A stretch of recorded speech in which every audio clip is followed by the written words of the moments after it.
So let's talk tech and go deeper into technology. Lisa Martin, MarTech analyst at Lisa Martin Media, is with us. It's great to see you. Since you had some thoughts on CoreWeave, why don't we start there? I mean, you call it mixed earnings, some disappointing guidance, but it's been on an upward trend. What do you think of a name like CoreWeave? Yeah, Nicole, great to see you as always. Thanks for having me on the program. I've been bullish on CoreWeave for a while, but what stood out most to me is in their numbers, enterprise AI infrastructure, the demand is still really strong.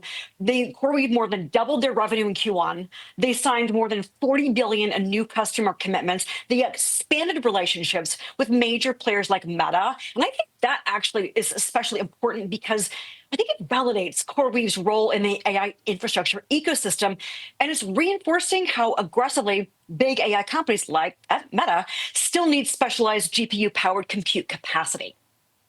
So on a day like today, when the stock is down 11.5%, yes or no, is this a buying opportunity?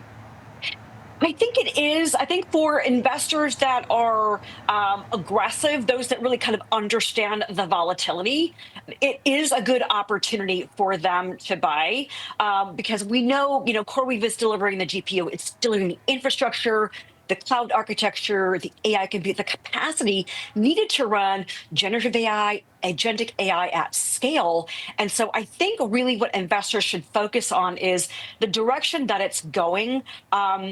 Again, I think their earnings really showed how expensive the AI infrastructure boom is becoming.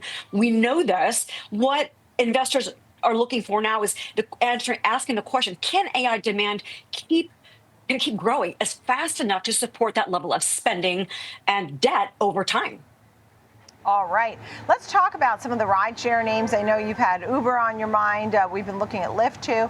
We've heard from some of these companies, and we also think about autonomy and partnerships and things that these companies are doing to really, add to the bottom line.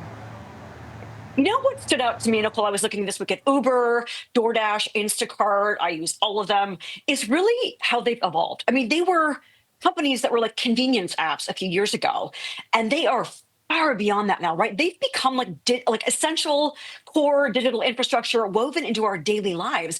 And for one thing, what they're sitting on is a ton of real-time consumer data, logistics data, and they're leaning heavily into AI, machine learning, because they're looking to optimize everything from pricing to delivery routing to personalization, and all that. It's not only improving the customer experience, it's actually helping them to improve margins and really drive business outcomes that investors want to see, like operational efficiencies.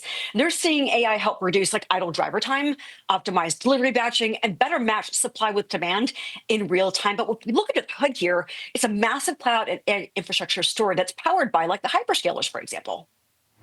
And I think about, I'm looking at the NASDAQ, which hit a new high. The NASDAQ 100 hit another high today. And I think about the 1-year return of almost 47%.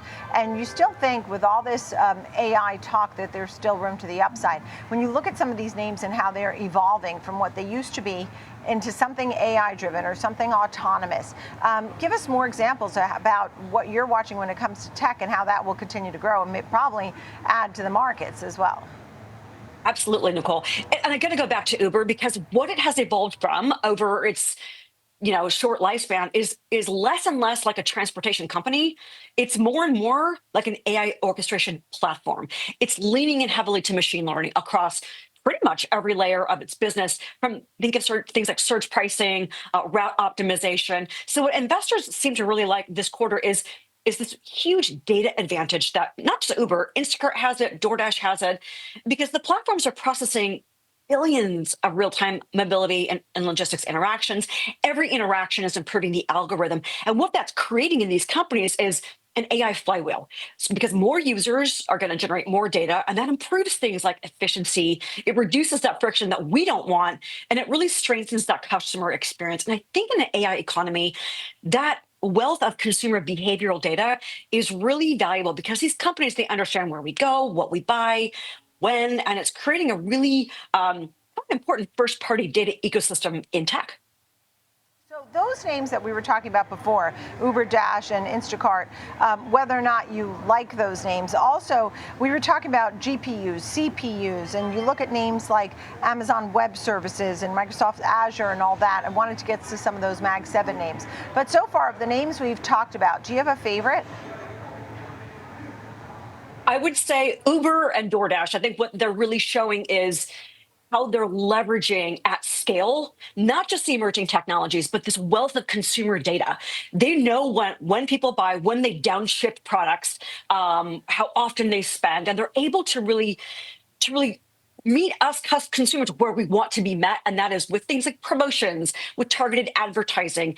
And that AI flywheel is working for them because they're proving measurable business results. And that's what, if we look at the Mag 7 and even mid caps and small caps, that's what investors want to see. It's that, Nicole, it's that show me the money, Jerry Maguire moment that they want to see. Where are the measurable business outcomes, and how can we see those, and where are they coming from? When you talked about Amazon Web Services, and we were talking a lot about Apple, I mean, for example, I had a guest on today who said, look, Apple's been an incredible run. I mean, Tim Cook's stock price gave a lot of value to shareholders, but they didn't really make it as far in the AI game. And now you have new leadership, and it remains to be seen what Apple's AI story is. I've had people also say, look, agentic AI is going to be it for Apple. They may be late to the game, but they're going to be super. When you think about these Mag 7 names, and I have no particular opinion. I'm actually quoting different people, what they've told me. Do you have a name of the Mag 7 that seems like the real winner to you, and why? Yeah, I'd have to default to Nvidia, because when we talk about the Apples, the DoorDashes, the Ubers, where we're seeing all these earnings connect directly to this broader AI infrastructure trade, it includes the hyperscalers, AWS, Google Cloud, Microsoft Azure. It also includes the semiconductors. It includes the networking folks, the cloud infrastructure players like CoreWeave with the Neo Cloud. So I think Nvidia is always the darling because it's driving so much. It's partnering really well with it within its existing ecosystem, but expanding ecosystem. And I think investors now want to see from that ecosystem, like I said, where's that measurable economic impact? They want to see AI improving efficiency, but also lowering costs, expanding margins. And I think what we'll see going forward, not just the NVIDIAs or the Mag 7s, but the market's going to increasingly reward companies that can show me the money, prove AI is a business advantage that is directly tied to things like profitability and growth. It's great to see you, Lisa Martin, Martech analyst, Lisa Martin Media. Thank you, Lisa. Appreciate it.